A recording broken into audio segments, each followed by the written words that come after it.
Talaga ma'am, yung sa 4-piece po. Eto ma'am, upuan. Upo po muna kayo. Tensya na po sa bahay namin ma'am, medyo magpo ma'am. Basta sa first payout ko, aabutan agad kita.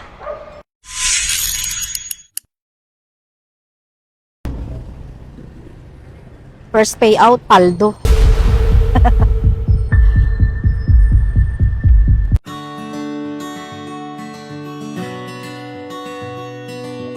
Ganito dapat.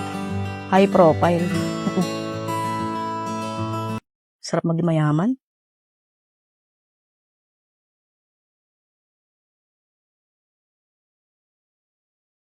May bago na naman akong alahas.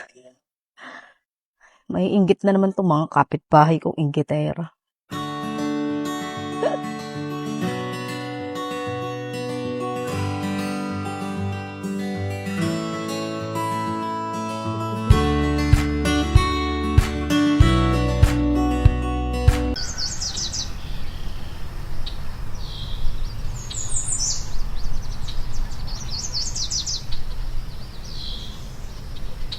Ate, pwede po ba makahingi ng limos? Kawawa ka naman. Nag-aaral ka pa ba, ni? Opo. Teka lang. Kapitan mo ha.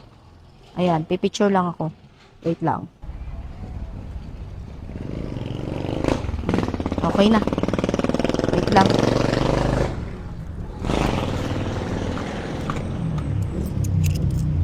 Ayan, pambaon mo. Ay ate, ba't po binawi? Kala ko po ibibigay mo na yan sa akin buo. Alam mo, ne, dapat nga matuto kang magpasalamat kung magkano yung binigay ko sa'yo. Buti nga, binigyan kita, di ba? Oh, pandagdag mo yan sa baon mo. Tsaka yung picture natin kanina, pang-upload ko yun sa social media. Iyayabang ko yun sa mga friends ko sa FB ko. Sige na, ingat ka ha.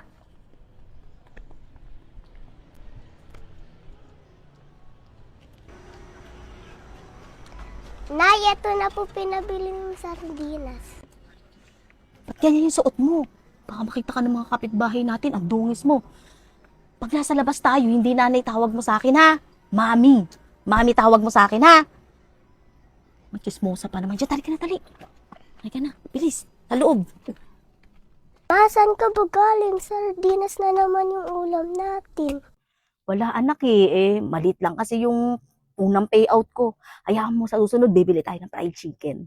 Di ba, paborito mo yon? Sabi mo, bilan mo ako damit. Hayaan mo anak, sa susunod, bibili kita ng damit sa ukaya. Maliit lang kasi yung payout ni mami. Anak, basta pag nasa labas, tatawagin mo ako. Mami, tawag mo sa akin ha. Mami ha. Kailangan, tayo, mukha tayong mayaman pag nasa labas tayo ha. Huwag mong ipakita na mahirap tayo. Tsaka yung buhok mo, ayusin mo yan ha. Tingnan mo oh. Oh. Ganda na alas ni mama oh. Ah, diba? Ang ganda, mama. Michelle! Andiyan ka na ba yung utang mo? Kanina pa ako pabalik-balik dito eh. Wala po. Dali sabihin mo, wala mami kakasama. Wala po si mami. Ah, ganun ba? Sige, sabi mo, pabalik ako pagka dumating ha. Apa.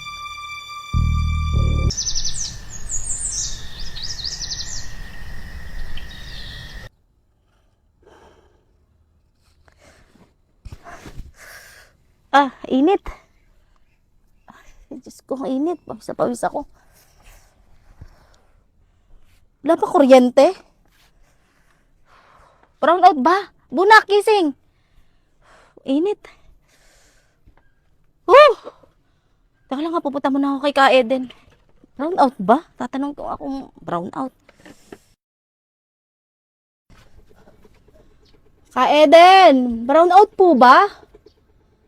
Tinanggalan kita ng kuryente kasi 3 buwan ka na hindi nakakabayad. Ka Eden, baka pwede ikabit mo po muna. May maliit ako, alam niyo naman po, diba? Pawis na si Bona, kawawa naman po. Promise Ka Eden, sa susunod na linggo, dodoblihin ko yung bayad ko sa inyo. Nakita ka ng kapitbahay natin, nasa mall ka raw. Ayun nga Ka Eden, nasa mall ako kahapon kasi nga, meron akong good news sa'yo Ka Eden. Kaya nga dodoblihin ko next week yung bayad ko sa'yo eh. Meron na ako trabaho sa sales.